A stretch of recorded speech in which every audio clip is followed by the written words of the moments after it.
मराठा आरक्षणाचं केंद्र असलेली अंतरवाली सराटी आता अवैध दारूच्या विळख्यामध्ये आहे. अंतरवाली सराटीमध्ये अवैध दारू विक्रीमध्ये मोठ्या प्रमाणावर वाढ झाली असल्याची माहिती जालना जिल्हाधिकारी अशिमा मित्तल यांनी दिली आहे. अंतरवाली सराटी गावामध्ये ग्रामभेट दौऱ्यादरम्यान जिल्हाधिकाऱ्यांनी ग्रामस्थांशी संवाद साधला. गावातील समस्या जाणून घेतल्या. यावेळी त्यांनी गावातील अवैध दारू विक्रीची जाहीर कबुली दिली. दरम्यान गावातील जिल्हा परिषद शाळेच्या बांधकामाच्या दर्जाबद्दल देखील त्यांनी प्रश्न उपस्थित करत गावच्या सरपंचांकडे नाराजी व्यक्त केली. आज संपूर्ण दिवसभर जिल्हाधिकाऱ्यांनी शिक्षण, आरोग्य, पाणी आणि समस्या याचा गावभर जाऊन आढावा घेतला. यावेळी ग्रामस्थांनी जिल्हाधिकाऱ्यांसमोर मोठ्या प्रमाणावर तक्रारींचा पाडा वाचला आहे. नगरसेवक असतील किंवा तलाठी सगळ्यांच्या काम आहे करण्याचे, कृषी सहायकांचे सुद्धा. तर मी सगळ्यांना हे आवाहन करते की आपण लवकरात लवकर SIRचं काम पूर्ण करावं. दुसऱ्या शाळेला जे व्हिजिट झाली तिथे काही गोष्टी निर्देशनास आली, त्याचे इन्स्ट्रक्शन्स मी लेखी स्वरूपात देणार. त्याच्यामध्ये इम्प्रूव्हमेंटची गरज आहे.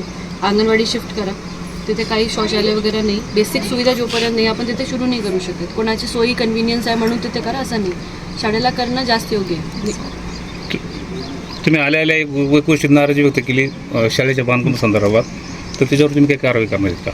नाही, असं डायरेक्टली कारवाईचा काही विषयच येत नाही. मी नाराजगी पण व्यक्त केली नाही. मी एवढंच सांगितलं की तुम्ही क्वालिटी मॉनिटर केली पाहिजे. क्वालिटी जे आहे त्याच्यामध्ये सिमेंटचं जे प्रमाण आहे ते जास्त पाहिजे, ते तेवढा मॉनिटर करा असंच मी सांगितलं आणि ते तुम्ही करणार असं मला माझी आशा. ते दिलेलं असेल पण आपलं पण मॉनिटरिंगचं काम असतात. टेंडर दिलाय म्हणून कॉन्ट्रॅक्टर जे त्यांची मर्जी आहे असं करणार असं नसतं. एस्टिमेट आहे, एस्टिमेटप्रमाणे काम होत आहे की नाही हे बघायला पाहिजे.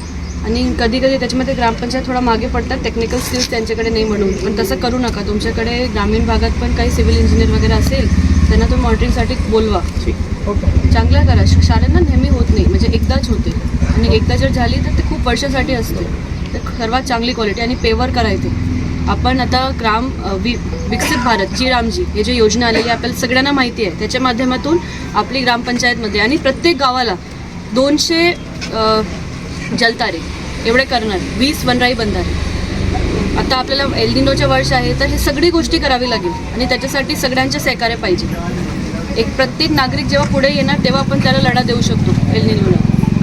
तर हे सगळी गोष्टी आम्ही महिलांसोबत केली आणि महिला बचत गटांसोबतची चर्चा झाली. मला वाटलं की हे फार महत्त्वपूर्ण विषय आहे, रोजगारची संधी देणे. आणि एक जे तुम्हाला विचारलं ना, एक गावामध्ये जे मला मोठी समस्या दिसली ते आहे की आपल्याकडे इलिगल अल्कोहोल, दारू जे आहे त्याचे प्रमाण जास्त आहे. चोरीची दारू लोक विकतात.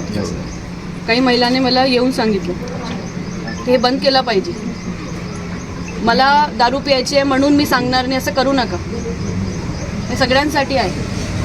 जोपर्यंत तुम्ही ठाम उभे राहणार नाही तोपर्यंत महिलांसोबत त्यांचे व्यवहार पण चुकीचे असतात आणि रात्री पण महिलांना त्रास, म्हणजे सकाळी संध्याकाळी हे पूर्ण वेळेस हेच एक वातावरण बिघडतात. म्हणून जे दारूचे हे विषय तुम्ही सांगितले ते आम्ही बघतो.